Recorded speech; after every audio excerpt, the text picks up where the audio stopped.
We're here at the Belasco Theater, home of the 10-time Tony-nominated Maybe Happy Ending, a show that blends science fiction with a story about love, memory, and what it means to connect. The show follows two helper bots, Claire and Oliver, and today we're going behind the scenes to see how this futuristic world is put together. A robot does what she always does. It's the only way it'll be okay. I'm Justin Scribner. I'm the production stage manager for Maybe Happy Ending and a longtime collaborator of Michael Arden and Dane Laffrey's. I met Michael in 2006. We did a show called The Times They Are A-Changin' with Twyla Tharp on Broadway. He was in it, and I was the assistant stage manager, so we forged a friendship backstage, mostly laughing, mostly having a great time together. On a big Broadway show, often the production stage manager is the one that everyone calls during the day if anything comes up. So actually my day starts when I check my phone in the morning, and there could be any number of things that happen. Usually you have understudies and swings that are ready to go on at a moment's notice, and when actors get sick, injured, take days off, it is the stage managers who are planning for that show during the day. So whenever I show up to the theater, it's really to make sure that everyone's got all the things that they need, that we're heading towards a smooth show in the evening. We're kind of like the central nervous system, the communicators, the facilitators. Yeah, I call us the parents backstage. This show is so tech heavy and so filled with special effects and relies on all of the design elements working in tandem and this beautiful script. But I am really thrilled that we were able to achieve Dane and George's vision for the scenic and video design. And it was a hard job, but it was kind of like putting together a really complicated puzzle. Into the stage door. Right here, this is our call board here. Entrance to the stage, Darren's dressing room. We have a whole tower of dressing rooms here. I have a fabulous team of stage managers I work with. We live in here, and then right here is the calling room. Okay, walk me through what exactly a calling room is, because I don't think I've ever heard of that before. It's not a phrase. It doesn't exist usually. Usually you have a calling desk, a stage manager's desk, or a calling booth. But here, because we have so few actors, we had empty dressing rooms, and I advocated for us to have a desk space. So I sit here and I have my calling script. Please. When the show gets going, I have a huge color shot of the stage, and I utilize cue lights and my headset to call all of the automation, lights, sound, video cues in the show. And I do it rhythmically, and I'm always counting music, but basically I'm following along, and there are some sequences where I'm really talking very quickly, and I have indicated every time our set moves, I have what is happening on the left and how I'm cueing it on the right. I've got 19 crew members on headset with me as we're going about the show, and it's an hour and 45 minutes of nonstop action. And when I'm cueing them, often we've organized it so that I will warn our auto fly operator, who's up on the 4th floor with a big computer setup, our auto deck operator, who's in the basement, also with a huge computer setup. And when their lights go on, they're warned, they know that the sequence is coming up. And I probably will be also calling a light cue at the same time.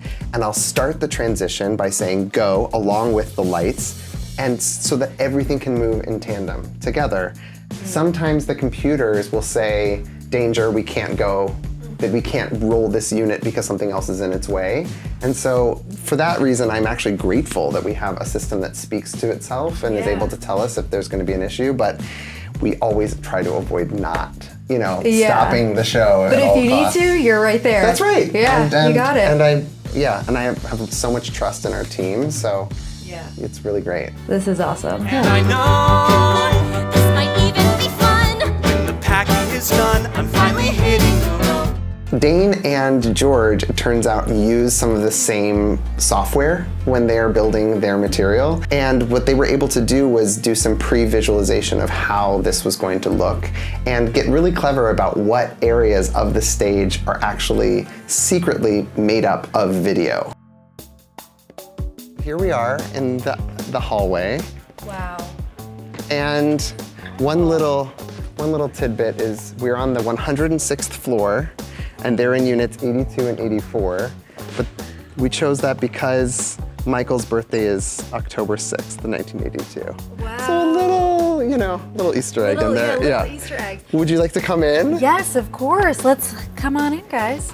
I heard that these apartments were actually based off of a real modular building Yes. in Tokyo. So Yes. are you able to talk about that a little? I think it was built in the 70s, and it was an idea of a modular building that you could actually take the units out with a crane and move them to other buildings. So if you wanted to move, you just have your entire little home. So these cubes kind of inspired them to build a world that Oliver essentially never leaves. And you can say this is the paper wall that has the video behind it, and you would never know. These are all made for the actors. Each of the actors has their own set of these. So the understudies also did a photo shoot. It's so beautiful. This is the charger that lights up that he then charges himself with. And there's a lot of lighting built into it. So we have moving lights above, there are speakers. This is a fake speaker just for show. And then the audience doesn't see these, but this is all helping to light the unit as it moves in and out. And then this is the star of the show. Star of the show. And of course, Waboon has his own emotional arc. He starts a little sad, so you can see he's getting into character is what's happening. His favorite singers, obviously we have Nat King Cole and Ella Fitzgerald, with Bill Evans, and then all of the magazines that he gets through the mail chute, which come zooming in from above. Okay, so now are we stepping into... This is Claire's unit. Wow. Come on in. Let's take a look. Absolutely. It's interesting, their personalities are revealed through the design here. She's kind of strung up some fairy lights in a somewhat haphazard half manner, and she's turned her desk into a workshop. So what she cares about is getting her battery fixed. But they went so far as to even create a ground plan of what the units might look like in the building, this 106th floor building. The writers really were inspired by this idea, the hermetic lifestyle of the hikikomori Japanese men who were sealed off in their own little rooms in their cubes. And here, Oliver has kind of never left his apartment for 12 years. And we kind of assume part of that is because James wasn't someone who actually left his apartment very often, and he had a robot to keep him company in his little world. The truth is, the genius of this design is that you don't know it's coming. It's not like when you sit down and you're watching the show, you say, oh, I can see the video is going to be a big part of the show. It just feels very intimate and small. And as the show kind of unravels and you peel back the layers, design elements are revealed and you kind of enter the world of these robots' adventure. It's really cool.